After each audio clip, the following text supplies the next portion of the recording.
Archeoastronomy is the study of ancient traditional astronomy in their cultural context, utilizing archaeological and anthropological evidence.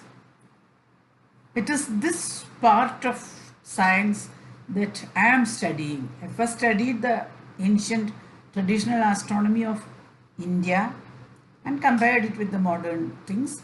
Then the cultural context, the Indian history, the archaeological and anthropological evidence that we accrue from the history of India, from our common practices, all these are taken into consideration to make a picture of archaeoastronomy of the entire subcontinent of India. Now, the anthropological study of astronomical prediction in contemporary society is actually called ethnoastronomy. So what the astrologers are doing now, that thing is actually included in the sub branch of ethnoastronomy. It's a separate discipline, but it is a part of archaeoastronomy also. A part of archaeoastronomy, but it is a different discipline from archaeoastronomy. So that also has to be learned to study archaeoastronomy. And archaeoastronomy is associated with historical astronomy. That is the use of historical records of the heavenly bodies and the heavenly events to other or to answer the archaeological or astronomical problems.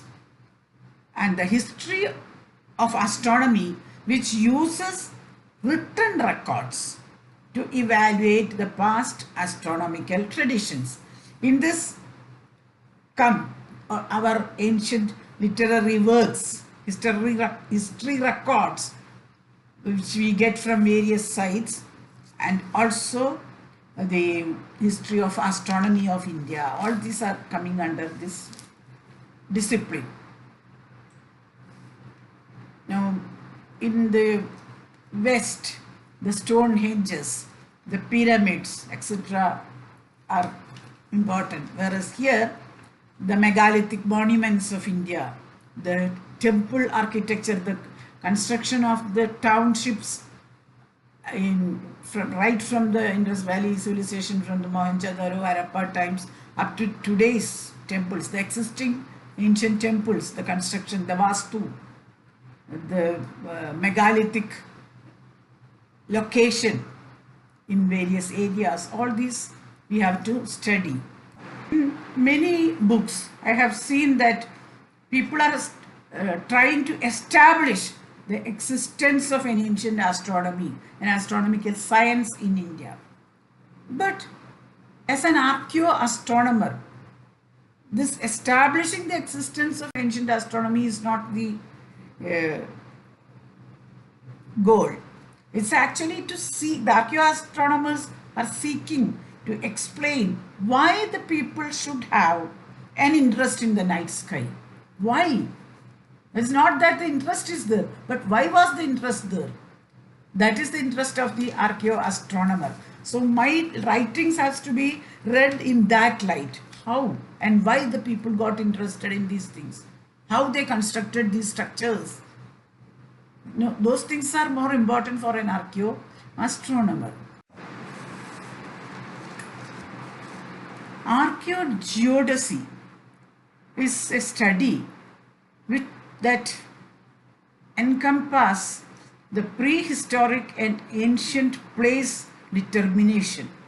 How they determined the places, their navigation, either on land or water, their transport systems, their point positioning, their measure and representation of the earth, and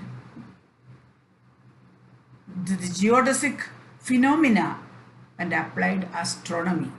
It combines the fundamental astronomy, the geodetic knowledge of people, their applied mathematics, the accurate positional data and archaeology, the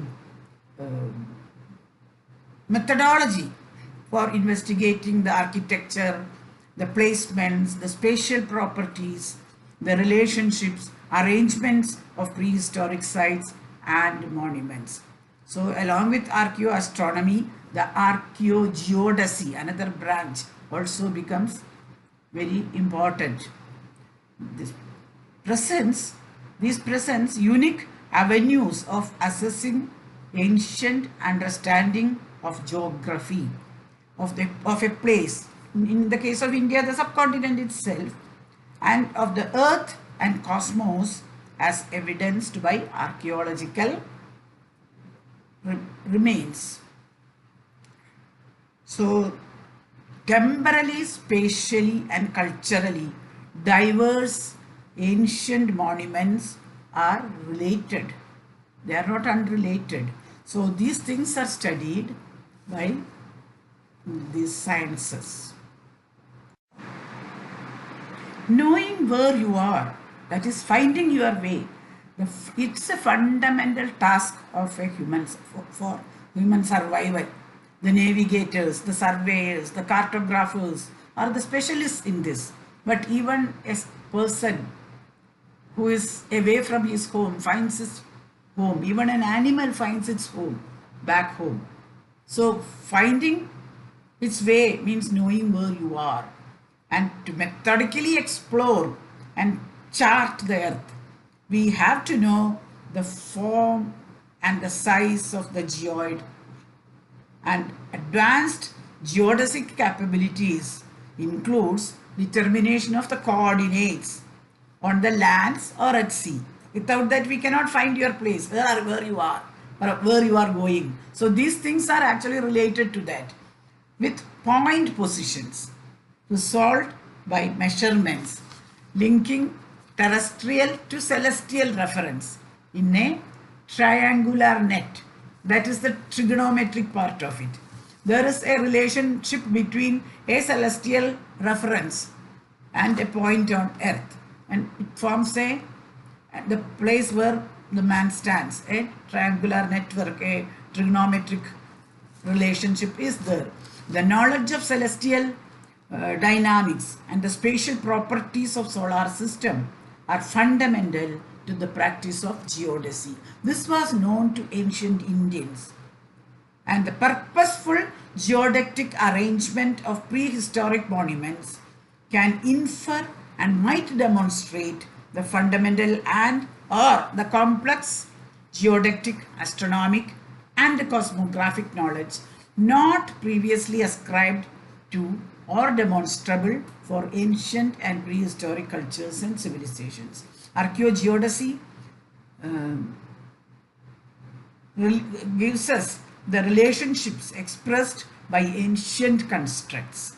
Historic knowledge of the earliest geodesy provides some context for research, expectations and for analysis of findings. Now, if you look at my studies on the astronomy of Panchasiddhantika and then the book Corridors of Time, where I have combined all these, including the ethnic practices of India, how we navigated, how we became navigators, how we found out the shape of the earth, right from the Kapila's father, that is Kardamam Prajapati. We knew that the earth is Mahi Gola, and even all these things are important because these are the ethnological things that we have to connect with the ethno-astrological things, the astronomical sciences, the geodesical things. All these are interconnected.